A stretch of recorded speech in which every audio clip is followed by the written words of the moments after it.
We're going to cover a couple of these things, but before I start, just a couple of confessions. First, I got a call on Friday afternoon last week, and it was the White House calling and asking if I could come to a reception this afternoon. And I thought about it for a minute. I thought about it for a few more minutes, and then I said, I don't know how I'll tell Raj, so I'm here today. I passed on the White House. Raj. My wife and her girlfriend just reported they had a lovely experience. Secondly, I have another confession. I was in this room about 9 months ago, and I met Raj. And we were talking, and he came up to me and he said, you know, Ron, you're a conscious capitalist. I had never known it till I had heard it from him. And so today, what I thought I would try to do is share with you my journey of how I got here, who I am, what I am, and more importantly, how the decisions I made in my life formed who I am. So let me start. This is Panera Bread through a conventional lens. $4 billion market cap, $3 billion in revenue, 1,500 bakery cafes in 40 states in Canada, 7 million guests each week, 60,000 team members. Here's the stock. The stock has been up 25-fold since we went public in 1991. Another conventional lens, Panera has been the singularly best performing restaurant stock when measured over the last decade. And it's been the second best performing consumer stock when measured in the S&P Consumer Index over that same period of time. But let me share with you how the lens that I use as a guy who's been at this for 30 years, the lens that I look through when I judge Panera's success. What I see is that Panera has given me a platform to frankly make a difference in the lives of tens of millions of guests, in the lives of our investors, and most importantly, in the lives of the team members who I've come into contact with, a chance to really make a difference. And I would say to you, it's also provided the opportunity to me to learn, because that to me is what life is about. This opportunity to learn about leadership, about society, about life. You know, I have an expression. I go to work to learn about life. And it's so true. And that's really the great joy of what so many of these enterprises are. The questions you heard being asked here, they were about life. They weren't about business. At any rate, people say to me all the time, how did Panera happen? What is Panera? How did it evolve? And I would tell you it is simply a byproduct of a directed journey. To me, life is a lot like body surfing. You choose the wave, you go with it. You're never quite sure where it's going to take you. You keep swimming with it as you go, and you keep trying to listen to yourself. So here's the journey for me. That's me 30 years ago. I'm the guy on the left with all the hair, right? That literally is me, right? In college. I went to college to change the world through politics. You know, I really did. That's where I started. I was a government major, and I left to change the world through business. And I had an extraordinary gift when I was in college. I got tossed out of a local convenience store, supposedly for shoplifting. We didn't. I walked next door and I walked back to the campus. I was the treasurer of the student body. And I said, let's open our own nonprofit convenience store. Screw those guys. We can do it ourselves. And I ended up opening that store. And it was the most creative process I ever had in my life. You know, I'm a Jewish kid from Brookline. I can't dance. I can't sing. All right? I have none of those skills. This to me was art. And I discovered that business, in many ways, is like sculpture. It's live, three-dimensional performance art. And that discovery was an extraordinary gift. And I began to discover that was a way in which I could personally make a difference in the lives of the people who came in, the lives I interacted with. And it was a powerful gift for me. From there, in 1980, I opened a cookie store. That's my original cookie store on Winter Street by Park Street Station in downtown Boston, 400 square feet. And my whole modus operandi in opening that store was I wanted to create a kind of place I wanted to work in. Literally, I knew it, and a lot of places weren't. And I wanted to create a place that was the kind of place I wanted to visit. That was always the criteria that I used as I evolved and I grew. 1981, I took that cookie store and I merged it into a company called Au Bon Pain. Au Bon Pain at that time had 3 stores. They had been formed in 1976 by an oven manufacturer, French oven manufacturer. A group had bought it. They had delusions of grandeur. They opened 13 stores. They closed 10 of them. They had 3 stores left and $3 million in debt. And I basically offered them an opportunity, if they gave me their 3 stores, to evolve out of that. That company we formed, literally 30 years to the day today, is Panera Bread. We'll now take you through the evolution of it, but it's that company. And it became a platform to try to play and learn and grow. In 1985, we had paid back the debt. We had operated our way out of trouble. And in 1985, we developed this bakery cafe concept. We basically had shifted from being a bakery where the croissant was the end, and we shifted to using the croissant and the bread as the platform to sell soup, salad, and sandwiches. In an attempt to serve real food in a world where almost everything was either fast food or fine dining. And then we had huge success with it. We opened in New York and Boston and Chicago. This company that had been beaten down and really had been a basket case, very quickly was seen as a success. In 1991, we had beaten everybody who had come at us, Pepsi, Sara Lee, Vita France, Mrs. Fields. And in 91, we went public as Au Bon Pain Co. Inc. or ABP Co. Inc. Okay, 1993, we began to run out of growth. And we bought a small concept in St. Louis called the St. Louis Bread Company. 19 stores in St. Louis, doing about $1 million a unit. And my vision at that point is it would be one of our growth vehicles. It would be a gateway to the suburban marketplace. And at that time, I didn't fully understand it, and it's the way life works, but it really was Act Two. It was a place to take everything that we had learned in the Au Bon Pain experience and begin to apply it and to utilize it in the decade that was emerging. And that was this company we bought called St. Louis Bread Company. This is just to give you a sense of this is what it looked like back then. Many of you know Panera. How many of you have been to Panera? Everybody? Okay, you have a sense of the Panera. That was what we bought. Okay, it was tile, it was signs every which way, it was bread in those kinds of cases. So there's been much change since that point. So let's talk about it. How did that happen? So what do we do with the concept we bought? The biggest mistake in most American corporate entities when they do acquisition is the first thing they do is change it. We didn't. We left it alone. And we spent 2 years observing and looking for the patterns. What was going on? What was going on in society? What was going on in this business? And what did we begin to see? We had a number of observations, and those observations were very important to us. What did we find? We recognized that fast food was essentially self-service gasoline stations for the human body serving nutritional cocaine. It's 4 o'clock. Where does most of America go to get that nutritional hit? They go to the fast food drive-thru, right? It was essentially the role that they were serving. At one time, it had been special. You know, you go back to 1950, fast food had been special. But you commercialize it, you industrialize it, you take it to 1990, it had become anything but that. What else did we realize? Some customers, not everybody, but there were significant niches that wanted more. They wanted something more special. And in particular, women and some men, they wanted food and they wanted an experience that was different than the fast food experience targeted at 18 to 25-year-old men. We've talked a lot about women here. Panera is the only place offering chick food. You know chick flicks? Right? You got this world of food service that's serving this male-oriented, heavy meat product that's essentially rejected by half the marketplace. You know, and Panera was an opportunity to begin to address that. What else did we discover? That what these folks wanted, these folks that were driving down the Mass Pike and pulling in and holding their noses as they walked into a McDonald's with their kids, is they wanted not complicated stuff.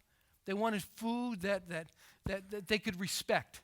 That food served in visually engaging environments. And they wanted it served by people that had self-respect. And if you don't have self-respect, how can you be serving food that people will respect? I mean, you know, we talked earlier today about currencies. The currency in fast food was cheap food for not much money. And we began to recognize there were other currencies people were interested in. They wanted energy. They wanted positive energy, not the negative energy they get from fast food. They wanted real relationships with their food. They wanted real relationships with the people that worked there. And the amazing thing to me, it was so clear. And yet try to convince any investor, anybody on Wall Street, that they should go that route. It was just crazy to me. It took us 5 years to convince people to believe in it. Right? You know, but what it required us to do in order to do what we wanted to do is to build a company that delivered that new kind of experience. And the company we dreamed that we could utilize to deliver it, it necessitated a new kind of culture, and most importantly, a whole series of acts of commitment. And my view of much of what these kinds of companies are about acts of commitment. Not simply looking at what the profit's going to be tomorrow, but trying to take a position driven by a mission of where you want to be tomorrow. And that's a stand for the future. So based on these observations, we made a series of commitments. The first commitment we made, and the most fundamental, was to a clear vision for how we compete. We call it Conscious Essence. This is the card, but it runs 3 or 4 pages long. It was written over a weekend. It's basically our version of the regional theater we're conducting. The important part of this is, to us, this is true north. You know, we're now 16 years after this is written, and we still use this to guide everything we do. It literally works that way for us. And the important point to say to you is to understand that people say to me all the time, investors, journalists, what are you doing newer and different? And I always try to say to them, I don't know how to put it to them, we're not doing anything new and different, right? We're just trying to do what we always set out to do. We're just trying to get closer and closer and closer to that true north. And I'll tell you, we're not there. We're at 60 or 70% of what we dream to be. And that's the continual struggle. And the silliest thing we see in so much of business is everybody trying to be everybody else and not trying to be who they should be and who they set out to be. And so for us, that was what Conscious Essence really represented. And to us, it's still the most powerful thing we organize. The second thing is we did our shared behaviors, our cultural values.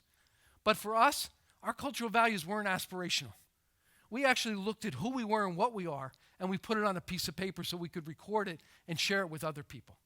You know, 2 of them that were very powerful and still are powerful for us is no jerks. It started out as no assholes, but the HR department sanitized it, okay? I mean, that's really, everybody gets it, and everybody understands what that means, right? And again, there's many more words behind it, but it's the power of trying to get it.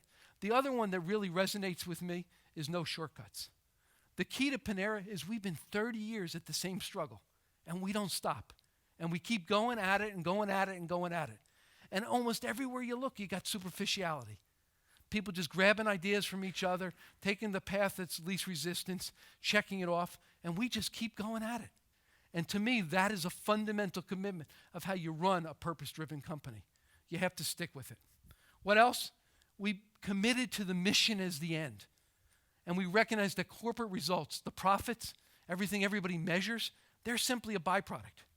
The most important thing for us in this, as we began down the road of evolving St. Louis Bread Company to Panera, was essentially to say, we are prepared to go to our financial graves if we have to. We're not going to veer from the course. That is the toughest thing for management to say. And anybody who's been through it, I'm seeing heads, they get it.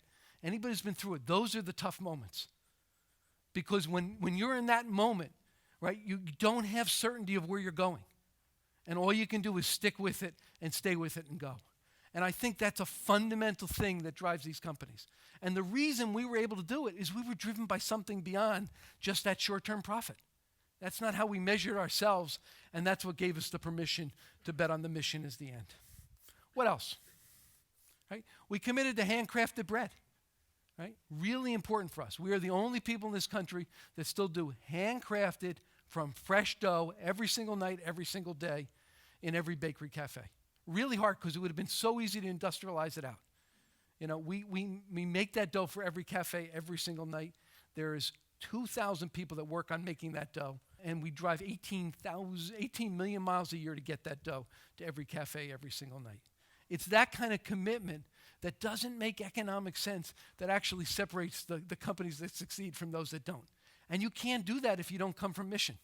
You don't make that decision because it's not about short-term profit. What else? We committed real early to the quality of the ingredients we make. We were the first people to roll out antibiotic-free all-natural chicken in a food service company like ours. Right? There was no supply at that time. There was none. You couldn't get it. You know, and it was a big problem. And a lot of people fought it. Right? A lot of people were in opposition to it, both internally and externally. And we made the decision for us that it was the right thing to do. And we were blown away by the reaction we got to it. You know, and you can look across our menu at the use of organic ingredients and where we're going with ingredients. and what we're trying to do, but it was fundamental that in our own mission, we had to do ingredients, and that was about a commitment. Third, we committed to equifying our team members and retaining them. We were talking earlier. Half our stores are run by partners of ours, people that are equified on a 5 to 10 year basis. And that's fundamental, and it's driven the very low turnover. People have to see it in their own interest, and people have to be given the opportunity to share. And we actually have to protect ourselves from taking the good people and moving them around. What else? We committed to the communities in which we operate. We did it through the first, I think, industrial strength free Wi-Fi system in the country. I know Howard Schultz loved it when we did that. We decided to offer it for free. We did it through design, and we do it through community involvement. Right? We're doing something in the order of $100 to $150 million in product donations a year. What else? What other commitments? We decided to change the name. We changed the logo because we wanted to give voice to the soul we saw within this brand, and we didn't think that the old name was representative of it. And I guess to take it together, all of these commitments created a total experience that delivered for the guest in a way that they had not actually experienced before. And so you take real food, not processed food. You take people that have a sense of pride themselves. You take this sort of everyday oasis kind of environment. You take authentic, and you take the bread experience. And what we ended up with in those 4 years, between the time we made those commitments and executed them, is we grew the average unit volume from $1 million a unit to $1.8 million. And that brought us to a very powerful place. So here was the ultimate commitment for us and for me.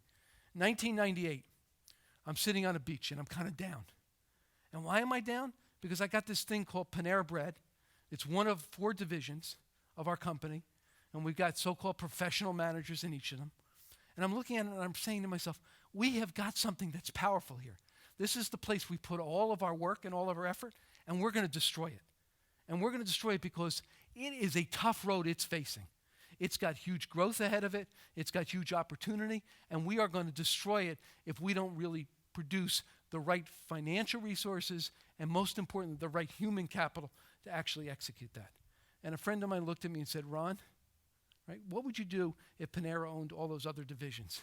I said, if I had the strength, I would sell them all and bet everything on this thing. I'd take all of our people and all of our resources and put it here. And then it hit me, maybe I should do it. Now, for anybody who's ever created a business, which is like a child, you understand how tough that was. It was the singularly toughest decision of my life because I loved those people. Now, many of them came back when their non-competes were over. But I loved the people that got sold. I loved those businesses. They were really part of me. And so we made the commitment, if we really were committed to this vision and this vision of how we wanted to compete and creating the kind of company we wanted, it required that level of commitment. So in 1998, we made the decision. It took us a year and a half. We sold all the rest of our company but that one division. We were left with 180 bakery cafes, a bunch of cash, and we renamed the public company from Aubon Pen Co. Inc. to Panera Bread. So what did we do with Panera after the sale of the other 3 divisions? What do you think? We made even more commitments. We began to commit to discipline in the boom years. The toughest thing for a lot of us in retail is in 2004, 5, 6, and 7, when things were really hot, real estate costs were going up. We actually pulled back on our growth at that point because we knew it couldn't last and we couldn't make sense of what was being done out there. What else did we commit to? We committed to investing in the recession years. In the recession years, the last 3 or 4 years, we actually pushed up the growth because that was the best time to grow, and that was the time that there was the most opportunity. We also committed to marketing. We talked about this a little earlier. Our whole context of marketing it's not about sales. It's about amplification of what we do in the cafe. And it's about actually an opportunity to build trust and simply to put out to guests who we are and what we do and provide them an opportunity to choose to affiliate. We're not telling them to come in. We're not promising them an experience because they're so oversold, overhyped already. We're telling them who we are and letting them choose whether they want to join with us. And then we began to use scale to improve the customer experience, not the margins. This was a real issue for me. As we got bigger and bigger, I have this fundamental belief. Ubiquity drives contempt. Big is not better. Big is worse, especially in a people business and if you give a hoot. Right? It really is. It makes it harder. It drives you to mediocrity. And I couldn't make sense of what do I do with that size and scale we become. Where do you go with that? And what I ultimately concluded was if we were smart, we were going to take whatever economies we have, we're going to take that scale, and we're going to use it not for margins and not for optimization, but we're going to use that scale to drive the quality of the customer experience and to do things that nobody else could do because we had the size and scale to do it. And that's in fact what we've done over the last 3 years with great, great success in terms of product development. So in sum, why has Panera succeeded? Very important, inner-driven leadership. It's not driven by somebody outside. It's not driven by trying to meet somebody else's expectations. We have a higher standard, our own. Secondly, very clear focus on mission is the end. Third, a real long-term perspective. The guys that are playing only for the short term, they're stupid. They're missing most of the opportunities to actually create value and do something powerful. We're long-term greedy, not short-term stupid. Fourth, a broader definition of stakeholder responsibility. I'll talk about this in a second, what it means to run a public company. But we've always come from being committed more to the guest, more to our team members, more to the communities in which we operate than frankly serving our short-term shareholders. Fifth, feminine sensitivity is a strength. I think John gave voice to it. You know, we have a lot of lesbians in our company too, John. As you were saying it, I was thinking it. We want them. I love them, right? I mean, to be honest with you, I even think about, I think about in terms of myself, and I think that one of my strengths as a concept guy is my ability to feel and to sense, right? Which is a female gender skill, right? And some of the very best people in our company have that skill. And I just feel that very intensely. I don't know how to say it, but that level of sensitivity, things that seem so obvious to a bunch of us, so many other people seem to miss, and I don't get it. I don't understand why. And I think like as you spoke, we try to give voice to that, right? We say to people, bring your humanity to work. Bring who you are, because we live in this world where everybody goes to work and they try to be something other than they're not, Anyways, sixth, I think we are very future-oriented in problem-solving techniques.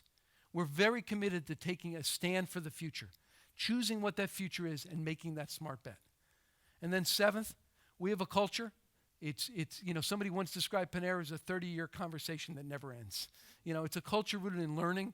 It's a culture rooted in self-responsibility and a culture rooted in authenticity, being who you are. Okay. So before I conclude, I'd just like to share some reflections as a public company CEO now for 20 years. Right? I'm sort of like Cal Ripken. I've been through 72 straight earnings releases, and I'm still standing. Okay? I'm still here. First thing, it's getting tougher to create the next Panera. Anybody who tells you any different, right, to live in this kind of world, I'm not sure it's getting easier. I think it's getting harder. Why? Let's start. The Delaware Doctrine of shareholder value. In the last 20 years, the courts have essentially held that the only responsibility a public company board has is to shareholder value, which means driving up the value of that stock by $1 tomorrow. Who gets left with the carcass? I mean, who gets left with what's left over? The guests, the employees, the team members, the community? It's a crazy doctrine. I mean, our public companies are chartered to serve our society, not simply that shareholder. And that's what drives the activist investors. That's what drives so much of the crazy behavior we see in our society and our economy. Secondly, I think there's a short-term mentality that over those 20 years has increased and increased and increased. And it dominates everything in our society. You ask me about the financial meltdown, I'll give you my view of it. It starts with you all, with us all. It starts with our 401ks and us putting pressure on our money managers to drive the returns, who put pressure on the corporate leaders, and the corporate leaders try to respond and answer it, so they get more short-term, they get more risk-taking in terms of the bonus structures, and we end up in the wrong place. And we've got to ask ourselves as a society, what kind of society do we want? Do we want a society that only maximizes short-term, or do we actually want to think beyond that? And then third, I frankly think individual leaders are often at the effect of the society. It's very hard to do what we do. It's very hard to have this. And if we didn't have the good fortune of the credibility that comes as leaders of these companies, as large shareholders of these companies, I'm not sure we'd have the power to do it. And so in many ways, my thought process is that the issues that conscious capitalists face are societal problems. They're not things that individuals can break through. They can, but we've got to address the societal context in which we operate. So far, we've talked about the business. But I think for many of you, any of you who've been through this process, you know that this is really personal. And for me, certainly, it's been about personal self-expression. So allow me to get personal for a second and update you on my journey, where I've been, and most importantly, where I'm headed. So after 30 years, no big surprise, I'm still searching to make a difference in the lives of others. I'm still searching to solve problems. I'm still searching to learn and still searching to do work I respect. Those are the criteria that I use for why I get up in the morning. So on May 13th, a year ago, literally to this day, almost to this day, after 20 years of CEO and 10 years of talking about transitioning, I chose to transition to executive chairman of Panera. So why did I do it? I often ask that myself, right? I jumped off a high diving board. But I did it because I wanted to take all these things I have learned. I feel like I've learned so much in this opportunity I've had to lead Panera about how life works, how companies work, how organizations work, how society works. I want to take that and I want to apply it. I want to use it in a whole bunch of ways to make a difference.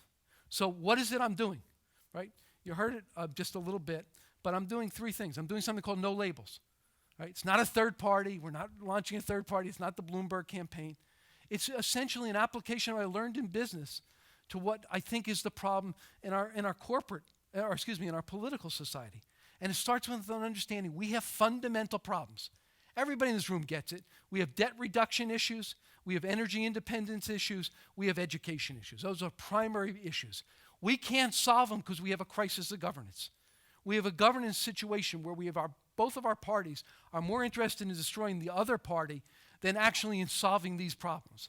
And when you have the Republican Party that essentially says we will never allow tax increases, and you have the Democrats who are saying we'll never allow spending cuts, you don't solve it. You kick the can down the road. And we live in this world of hyperpartisanship, of short-term beating the other party, through negative advertising that creates this environment that you cannot govern.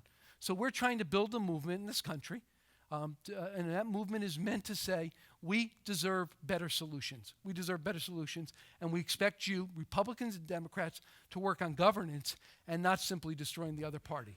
And like every other movement we've been through, the whole effort here is to build a movement, let people know that they have voice. From that voice comes the opportunity for cultural change in the politics in our society. Think about it. When Lindsey Graham goes to meet John Kerry and talk about climate control, he gets a Republican primary opponent. When Blanche Lincoln says, I'm not so sure about health care, she ends up with a Democrat knocking her off, essentially. That isn't the way to do it. It pushes everybody to the extremes, and we've got to change that culture. And ultimately, there's a number of structural changes in the way we do it. So I've been very active in that. Second thing is Panera Cares. Panera Cares came out of another vision I had. Panera Cares is an idea I felt for a long time. I don't know how many of you run companies experience this. We write checks. We give product. $100 to $150 million a year. But the truth is, we're not connected with it in any core way. And I always thought I wanted to do something with us, that is Panera, that actually lets us touch it and experience the act of being in the giving. And I couldn't figure out how to do that. Couldn't figure out how to take what we knew. And 3 years ago, I was watching a NBC TV special or a news show on people who make a difference. And I heard about a cafe out in the West Coast called The Same Cafe. And they'd been trying to build this cafe for 3 years. They basically built it. It was a cafe where no matter what you had in your pocket, you could come in and eat with dignity. And I turned to Nancy, my wife, as I was watching this special, and I said, you know what? We open 2-3 restaurants a week. We got 60,000 people. We know how to do this with our hands tied behind our back. Maybe this is something we could go do. And so I decided I'd take a shot at doing it as an entrepreneur. And I went out, and the first issue I had is I went to visit a lot of food shelters, right? And I realized they're places of such negative energy, right? They're horrible. Everybody's looking down, and everybody feels kind of bad, and the food is the institutional food we got in 3rd grade. And I said, you know what? If we have any gonads, right, and we're going to do this thing, we're going to put our name on the door, and not only are we going to put our name on the door, we're going to serve the full menu, and we're going to invite everybody to come in, and we're going to let them choose to leave what they want, but to explain to them this wasn't lunch on Uncle Ron, this wasn't a place to game. It was a gift to the community, and the community had to step up and sustain it as a cafe of shared responsibility. And we opened our first one a year ago today in St. Louis, Missouri, the day after I stepped down as CEO and moved to executive chairman. And the truth of the matter is, a year later, we've now opened 3 of them. We took it from St. Louis, we opened in Detroit, and we then took it out to Portland, Oregon. We've opened 3 of them. We're serving 10,000 people a week, $500,000 a year. And the most amazing part of the whole thing is people are stepping up and being responsible. No, it's true. You know? For me, this was a test of humanity. You know, what would people really do? And the New York Times trashed us, said there's no way it's going to work. It did, New York Times, okay? I mean, it really did, right? The average person, right, you know, leaves 80% of the retail value. 20% leave more, 60% leave the retail value, and 20% leave less. I could tell you a lot of stories about it, but it's a powerful, powerful vehicle of putting responsibility back into people's hands. And the reason it works is because it's transparent. They actually trust us, and they trust we're doing the right thing. And we're taking the excess revenues we have over our costs, and we're triple leveraging it. We're taking that money, and we're using it to train at-risk kids that are coming out of places like Covenant House who have nowhere to go. And we're taking those kids. Covenant House is giving them the life skills. We're giving them the job skills. Last week, we graduated our first class, and all of them got jobs at Panera, and they're all paying taxes now. Cool. Right. And then, interestingly, you'll probably find that no surprise. The third thing to what I'm doing is more Panera, right? So I took off 8 weeks of vacation, right? After I did the Panera Cares deal, and I worked that store, right? I took off 8 weeks, and I used to tell people something. I used to say, I did my best work when I went on vacation, right? And what I meant by that is when I didn't have the clutter of all the day-to-day stuff, I didn't have the 6 weeks a quarter of constituent meetings and all the nonsense. You know it, John, right? All that nonsense. I actually could sit back and think about where we were trying to head and spend some time on it. And over those 8 weeks, I had only 8 weeks off. One of my directors is here. I had a vision for how we could take Panera to the next place and how we could really compete. So I've been hard at work at that, basically 4.5 to 5 days a week ever since. So we'll see where that is. You'll get a chance to see it as Panera evolves over time. Any rate, I'd like to end with this quote. We find greatest joy not in getting, but in expressing what we are. People do not really live for honors or for pay. Their gladness is not the taking and holding, but in doing, the striving, the building and the living. The happy man is he who lives the life of love, not for the honors it may bring, but for the life itself. This is the calling of all conscious capitalists. This is the challenge for all of us. Thank you.